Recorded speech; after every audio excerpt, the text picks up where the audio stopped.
यह है सुप्रिया श्रीनेत, जो कि कांग्रेस की प्रवक्ता हैं। इन्होंने 10 जून को मीडिया रिपोर्टर्स के आगे ये कहा कि मोदी सरकार ने 2014 से लगा के मार्च 2023 तक टोटल 100 लाख करोड़ रुपए का कर्ज लिया है पिछले 9 सालों में, जब से देश आज़ाद हुआ है। और 2014 तक 67 सालों में 14 प्रधानमंत्री बने जिन्होंने देश के लिए 67 सालों तक काम किया, और टोटल 55 लाख करोड़ रुपए का कर्ज था। लेकिन 2014 के बाद मार्च 2023 तक ये कर्ज 55 लाख करोड़ से 155 लाख करोड़ हो जाता है, यानी 9 सालों में मोदी जी ने 100 लाख करोड़ रुपए का कर्ज लिया है। आज की इस वीडियो में हम जानेंगे कि भारत सरकार पर टोटल कितना कर्ज है, मोदी सरकार ने कौन कौन से कर्ज ले रखे हैं, और जो ये कर्ज का पैसा आता है इस पैसे का क्या किया जाता है। पहला सवाल, भारत सरकार पर टोटल कितना कर्ज है। भारत सरकार ने बजट की ऑफिशियल साइट पर यह बताया हुआ कि भारत सरकार पे टोटल 155 लाख करोड़ रुपए का कर्ज है, यानी इंडिया गवर्नमेंट के अकॉर्डिंग बजट की ऑफिशियल वेबसाइट पर 31 मार्च 2023 तक भारत सरकार पे टोटल 155 लाख करोड़ रुपए का कर्ज है। यही कर्ज 155 लाख करोड़ रुपए से 172 लाख करोड़ रुपए से भी ज़्यादा हो जाएगा मार्च 2024 तक। तेलंगाना राज्य से एक सांसद हैं जिनका नाम है नागेश्वर राव। इन्होंने फाइनेंस मिनिस्टर निर्मला सीतारमण जी से एक क्वेश्चन पूछा था मार्च के महीने में कि भारत सरकार पर टोटल कितना कर्ज है। तो निर्मला सीतारमण जी ने इसके जवाब दिया था कि 155 लाख करोड़ रुपए का। यानी देखा जाए तो पिछले 9 सालों में मोदी सरकार के शासन में देश में 181% कर्ज बढ़ा है। 2004 में कांग्रेस सरकार से मनमोहन सिंह प्राइम मिनिस्टर बनते हैं। 2004 में जब भारत सरकार के ऊपर मात्र 17 लाख करोड़ रुपए का कर्ज था, जो कि 2014 तक 55 लाख करोड़ रुपए हो जाता है। यानी मोदी सिंह 2004 से लगा के 2014 प्राइम मिनिस्टर मनमोहन सिंह के शासनकाल में 17 लाख करोड़ से 55 लाख करोड़ ये कर्ज हो जाता है, लगभग 3 गुने से भी ज़्यादा। आज के प्रेजेंट टाइम में भारत सरकार पर टोटल 155 लाख करोड़ रुपए का कर्ज है।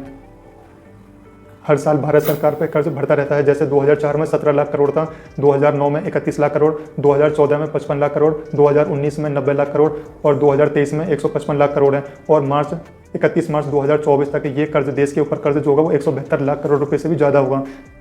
ऐसा भारत सरकार के जो ऑफिशियल वेबसाइट है बजट की, वहाँ पे शो किया गया है। जानते हैं कि भारत के हर आम नागरिक पर टोटल कितना कर्ज है और मोदी सरकार ने कितना कर्ज लिया था।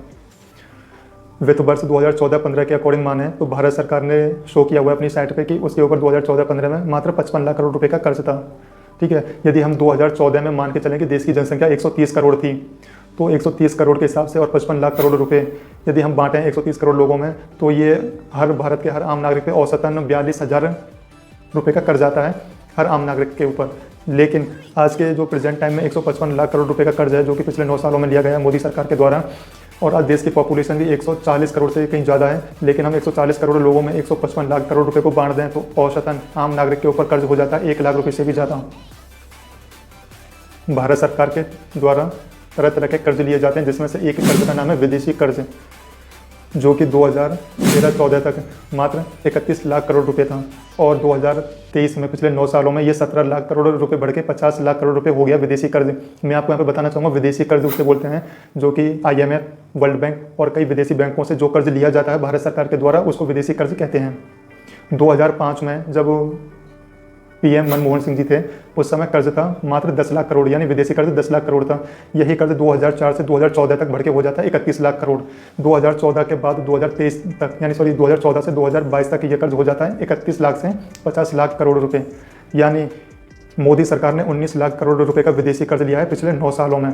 और कांग्रेस ने 2004 से 2014 तक कर्ज लिया था 21 लाख करोड़ रुपए का, यानी विदेशी कर्ज जो लिया था 21 लाख करोड़ रुपए का कर्ज लिया था, और 2 लाख करोड़ रुपए का अंतर है। अब उन कारणों को जानेंगे जिस कारणों की वजह से भारत सरकार पे हर साल ये कर्ज बढ़ता जाता है।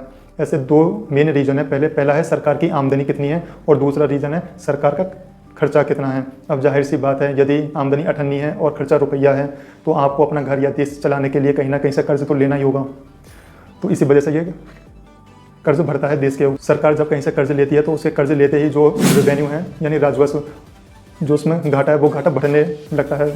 ये सरकार के खर्च बहुत ज़्यादा हैं और रेवेन्यू यानी राजस्व से होने वाली कमाई बहुत कम है। बेसिकली अब सबसे ज़्यादा होता है जब भारत सरकार कहीं ऐसी जगह पैसे इन्वेस्ट करती है जहाँ से रिटर्न की पॉसिबिलिटी 0% होती है। उस सिचुएशन में भारत सरकार के ऊपर कर्ज बढ़ता जाता है। और 2021 के बीच में यानी 9.2% का लॉस हुआ है, और ये लॉस सबसे ज़्यादा है पिछले 10 से 11 सालों में।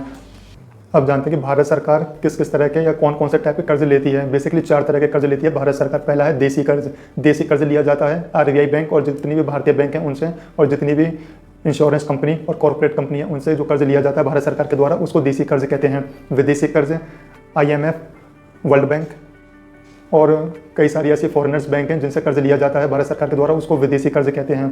तीसरा है सार्वजनिक कर्ज। सार्वजनिक कर्ज में क्या है, जो हमारे ट्रेजरी बिल आते हैं और गोल्ड बॉन्ड्स आते हैं, स्मॉल सेविंग्स आती हैं और कई सारी स्कीम आती हैं, ये सार्वजनिक कर्ज है। और चौथा कर्ज लिया जाता है उसका नाम है अन्य कर्ज।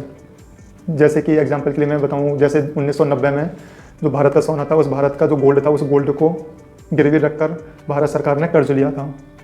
अब सवाल ये है कि मोदी सरकार ने जो पिछले 9 सालों में 100 लाख करोड़ रुपए का कर्ज लिया है, उस कर्ज के पैसे का किया है। तो मैं आपको 4 पॉइंट में समझाता हूँ कि कर्ज का पैसा, ज़्यादातर पैसा कहाँ पर गया है। और ये जो भी 4 पॉइंट हैं ये 2020 कोरोना की सिचुएशन के बाद के हैं। 80 करोड़ लोगों को हर महीने मुफ्त में अनाज दिया जाता है, पहला। दूसरा है 9 करोड़ किसानों को हर साल 6,000 रुपये दिए जाते हैं। तीसरा है 10 करोड़ महिलाओं को उज्ज्वल योजना के तहत फ्री में गैस सिलेंडर दिया जाता है। और चौथा है प्रधानमंत्री आवास योजना के तहत 2 करोड़ लोगों को घर बनवाने में उनकी वित्तीय सहायता की जाती है। देश पर कर्ज बढ़ने से महंगाई बढ़ती है या नहीं? तो महंगाई और कर्ज में कोई भी डायरेक्ट रिलेशन नहीं है देखा जाए तो। ये कह रहे हैं केयर रेटिंग एजेंसी के चीफ इकोनॉमिस्ट मदन फडणवीस।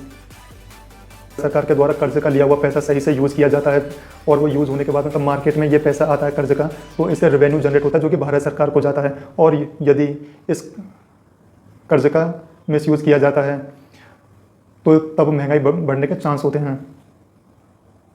यानी कर्ज के लिए हुए पैसों को आप किस तरीके से यूज़ करते हैं और कहाँ यूज़ करते हैं, ये उसके ऊपर डिपेंड करता है कि महंगाई बढ़ेगी या नहीं देश में। लगभग पॉसिबिलिटी यही है। वैसे कहीं ना कहीं मोदी सरकार के द्वारा इस देश में जो पैसा, इस देश के विकास में जो पैसा लगाया गया है, कहीं ना कहीं आप देख ही रहे हैं कि हर हफ्ते कोई ना कोई वंदे भारत ट्रेन आ जाती है। बुलेट ट्रेन, मंदिर, टेम्पल्स वही stadium, park, statue, hospitals, train, highways और ऐसे ही कई सारे एरिया हैं, ऐसे कई सारी फील्ड हैं जहाँ पर पैसा इन्वेस्ट किया गया है देश के विकास के लिए। तो ये पूरा पैसा देश के विकास में ही लगाया जाता है कहीं ना कहीं। दुनिया में सबसे ज़्यादा कर्ज लेने वाले देश हैं जापान 256.9%। ये मैं जीडीपी के मुकाबले बता रहा हूँ, हर देश के जीडीपी के मुकाबले हैं ये। दूसरे नंबर पर सूडान 209.9%। तीसरे पर है ग्रीस 206.7%। चौथे पर है इरिट्रिया 175.1% और 5वें पर है कैप वर्दे 160.7%।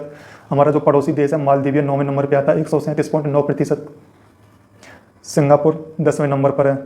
भारत आता है 11वें नंबर पे यानी 90.6%। भारत के जो जीडीपी के मुकाबले भारत पर कर्ज 90.6% है। और 12वें नंबर पे आता है पाकिस्तान 83.4% और 13 पे आता है चाइना 68.9% के साथ।